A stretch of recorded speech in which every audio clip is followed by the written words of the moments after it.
प्रिय छात्राओं, कल हमने ब्रिटिश शासन के अंतर्गत भारत में हुए संवैधानिक सुधार और इस दिशा में बढ़ते हुए कदमों के बारे में अध्ययन किया था। इसके अलावा एक महत्वपूर्ण सुधार अधिनियम 1909, इसके बारे में भी चर्चा की थी। हमने यह बताया था कि 1909 के अधिनियम ने भारतीय राजनीतिक असंतोष को कम करने के बजाय ज़्यादा भड़का दिया। उसका कारण था कि 1909 के अधिनियम में एक नई व्यवस्था लागू की जिसे सांप्रदायिक निर्वाचन प्रणाली कहा गया।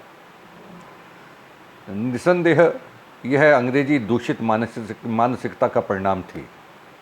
अंग्रेज चाहते थे कि भारत में हिंदू और मुस्लिमों के बीच संघर्ष हो। यहीं से भारत में हिंदू मुस्लिम संघर्ष द्वेषता की नींव पड़ गई।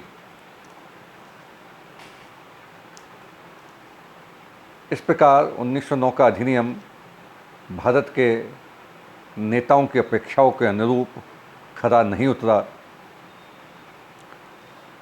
भारत में भी इस समय जब 1909 का अधिनियम पारित हुआ, कांग्रेस का उग्रवादी धड़ा प्रभावशाली हो गया था। इस कांग्रेस के धड़े का नेतृत्व लाल बाल पाल की तिकड़ी कर रही थी। इन्होंने पूर्ण स्वराज्य की मांग के साथ अपना आंदोलन प्रारंभ कर दिया। धीमे धीमे भारत में राजनीतिक असंतोष बढ़ता गया और इस असंतोष को दबाने के लिए ब्रिटिश भारत मंत्री मॉन्टेग्यू ने अपने प्रयास प्रारंभ किए। उनके प्रयासों से 1919 में भारत शासन अधिनियम अस्तित्व में आया। आज हम भारत शासन अधिनियम 1919 का अध्ययन करेंगे। इस अधिनियम के उद्देश्य क्या थे? हम बिंदुवार चर्चा करेंगे। इस अधिनियम के उद्देश्यों में निम्न बातें थी। नंबर 1, अब भी यह स्पष्ट था इस अधिनियम के माध्यम से भी कि भारत ब्रिटिश साम्राज्य का एक अभिन्न हिस्सा है। नंबर 2, ब्रिटिश संसद के द्वारा ही भारत में उत्तरदायी शासन को धीरे धीरे बढ़ाने की बात की गई। नंबर 3, यह भी कहा गया कि यहाँ उत्तरदायी शासन की स्थापना शने शने या धीमे धीमे होगी। और नंबर 4, प्रशासन में भारत के ज़्यादा लोगों को स्थान दिया जाएगा। ये गवर्नर की कार्यकारिणी परिषद या विधायिनी परिषद थी, जो केंद्र में भी थी और राज्यों में भी थी। इनमें भारत के लोगों को ज़्यादा प्रतिनिधित्व देने की बात हुई। अब साथियों, हम चर्चा करेंगे इस अधिनियम की प्रमुख बातें। इस अधिनियम की प्रमुख बातों में कुछ बातें निम्न थी। नंबर 1, सबसे महत्वपूर्ण बात थी द्वैध शासन की स्थापना। जिस प्रकार 1909 के अधिनियम की सबसे महत्वपूर्ण बात थी सांप्रदायिक निर्वाचन प्रणाली की शुरुआत करना, उसी प्रकार से 1919 के शासन अधिनियम की सबसे महत्वपूर्ण बात थी द्वैध शासन की स्थापना करना। नंबर 2, इस अधिनियम में भी प्रांतों की कार्यकारिणी और विधायिनी परिषदों में भारत के अधिक लोग लिए जाने की बात कही गई। नंबर 3, व्यवस्थापिका के सदस्यों का विस्तार करने का तय हुआ, लेकिन साथ ही गवर्नर जनरल की शक्तियों को भी अत्यधिक बढ़ा दिया गया। नंबर 4, केंद्रीय कार्यकारिणी परिषद का विस्तार किया गया। नंबर 5, द्विसदनात्मक केंद्रीय व्यवस्थापिका सभा बनाई गई। नंबर 6, प्रशासन और राजस्व के कुछ विषयों का विकेंद्रीकरण किया गया।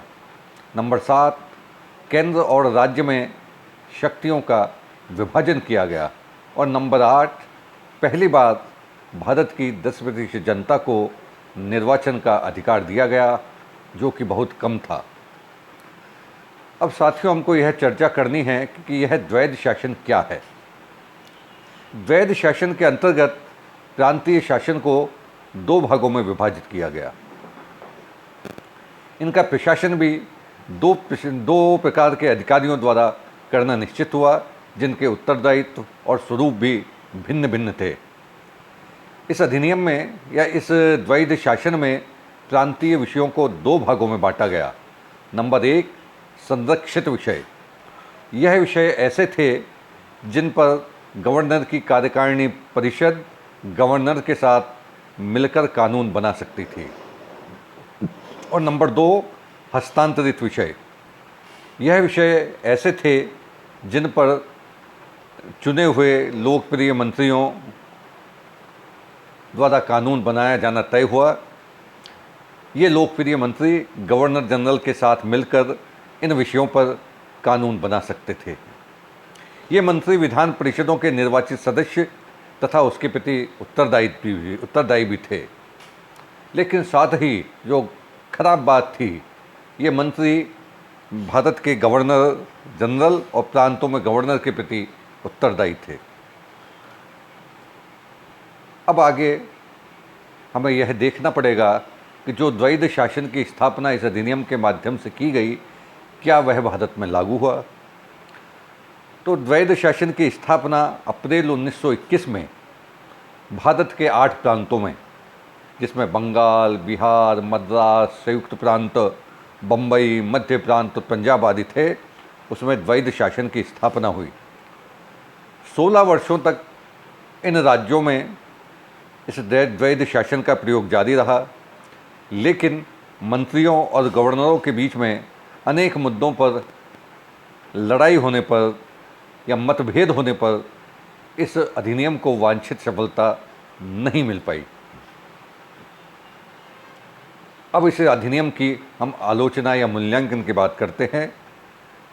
इस अधिनियम में भी 1909 के समान ही अंतर्विरोध अंतर्निहित थे, जिनकी हम निम्नानुसार चर्चा कर रहे हैं। नंबर 1, द्वैध शासन एक ही दोषपूर्ण योजना थी। एक ही प्रांत की सत्ता को दो अलग अलग जगह बांटना दोषपूर्ण था। नंबर 2, इस अधिनियम में या इस द्वैध शासन में शक्तियों का दोषपूर्ण विभाजन भी था।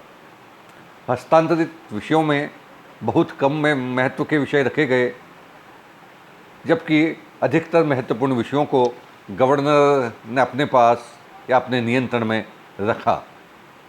इस द्वैध शासन के बाद भी मंत्री असहाय थे। वित्तीय शक्तियों पर भी गवर्नर का पूर्ण नियंत्रण था। नंबर 3, गवर्नर के पास निरंकुश शक्तियां थीं। मात्र दिखाने को ही हस्तांतरित विषयों को रखा गया।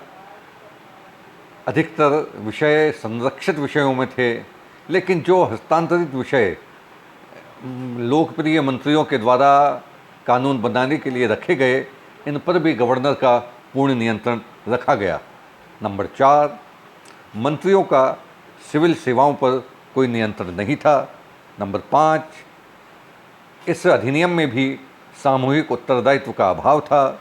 नंबर 6, इस अधिनियम में भी विधान परिषदों का दोषपूर्ण निर्माण किया गया। कुल मिलाकर कहा जा सकता है कि यह अधिनियम भारतीय आकांक्षाओं को पूरा नहीं कर पाया। अंग्रेज़ों की दमन नीति के विरोध में देश में सत्याग्रह, असहयोग आंदोलन प्रारंभ हो गया। इसी क्रम में भारत का असहयोग आंदोलन था, जो गांधी जी के नेतृत्व में 1919 में भारत में प्रारंभ हुआ। धन्यवाद।